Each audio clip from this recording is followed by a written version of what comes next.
నిందితులు విదేశాల్లో కేసులు పెండింగ్ లో ముందుకు సాగని ఫోన్ ట్యాపింగ్ గొర్రెల స్కామ్ కేసులు లుక్అవుట్ నోటీసులు జారీ చేసిన పోలీసులు పెండింగ్ లో రెడ్ కార్నర్ నోటీసులు నిందితులు ఇండియాకు వస్తేనే విచారణ కొనసాగే ఆస్కారం ఉంది. బీఆర్ఎస్ హయాంలో జరిగిన ఫోన్ ట్యాపింగ్ గొర్రెల స్కామ్ కేసుల్లో విచారణ ముందుకు సాగడం లేదు. ఈ కేసుల్లో కీలక నిందితులైన ఎస్ఐబి మాజీ చీఫ్ ప్రభాకర్ రావు, ఓ మీడియా సంస్థ మాజీ ఎండి శ్రవణ్ రావు, ఐ న్యూస్ మీడియా సంస్థ ఎండి అనే గొర్రెల కాంట్రాక్టర్లు మొయినుద్దీన్, ఇక్రమ్ ఖాన్ విదేశాల్లో షెల్టర్ తీసుకుంటున్నారు. వారిని తిరిగి ఇండియాకు రప్పించడంలో పోలీసులు ప్రయత్నాలు ఫలించడం లేదు. ఈ లంగకథల పట్టులంతా విదేశాలలో తిరుగుతున్నారు. ఆడనే రెడ్ కార్నర్ నోటీసులు పంపించేసి తీసుకొచ్చి ఆడ నుంచి గొర్రె గుంజుకొచ్చి ఇక్కడ వాడేసి అలా జైలు వేయాల్సినటువంటి అవసరం ఉంది అని చెప్పేసి ప్రజల నుంచి డిమాండ్ వస్తుంది.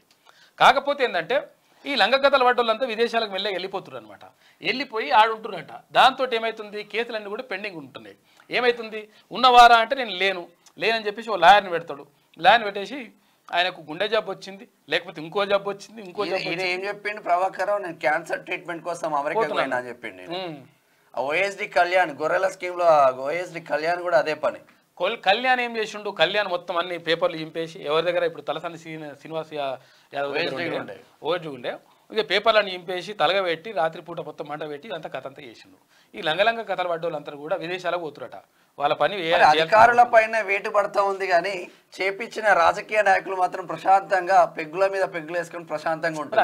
అధికారులకు కూడా బుద్ధి ఉండాలి కదా కొంతమందికి. ఎందుకనంటే విషయం ఏంటంటే ఇప్పుడు నువ్వు ఆయన ఏపిస్తుండు, ఆయన అంటే 5 ఏళ్ళు ఉంటాడు, నువ్వు 30 ఏళ్ళు 20 ఏళ్ళు ఉండేటోను కదా. ఇప్పుడు ఆ సిచ్యువేషన్ ఎట్లా వస్తుంది అంటే వీళ్ళకు ఒకవేళ నువ్వు చేయకపోతే నీ ప్లేస్ లో ఇంకొని తీసుకొచ్చి చేసుకుంటారు. ఎవరైనా కానీ రాజకీయ నాయకులను భర్తం పట్టాలి. వాళ్ళ పని కూడా నేను ఏమంటానంటే, నేను ఇప్పుడు వీళ్ళని వెనకేసుకు రావడం కాదు, 100% ఎవరైతే దాన్ని వెనుకున్నారో సూత్రధారులు ఎవరో పాత్రధారుల్లోనో అందరి పని కూడా వేయాలి. అట్లేం లేదు. కానీ కాకపోతే అంటే చేసేటప్పుడు కొంచెం ఆలోచించాలి మీరే. అందరికీ క్షణార్థులు. పెన్నుతో మీకు మంచి సోబతుందా? తెలంగాణ యాసలో ముచ్చట్లు రాయడం మీకు తెలుసా? మీలాంటోళ్ళని ఎత్తుకుతుంది మా క్యూ న్యూస్. మాకు ఫోన్ చేయవలసిన నెంబర్ 8689926084 qnewsads@gmail.com కు మెయిల్ చేయండి. లైక్ చేయండి,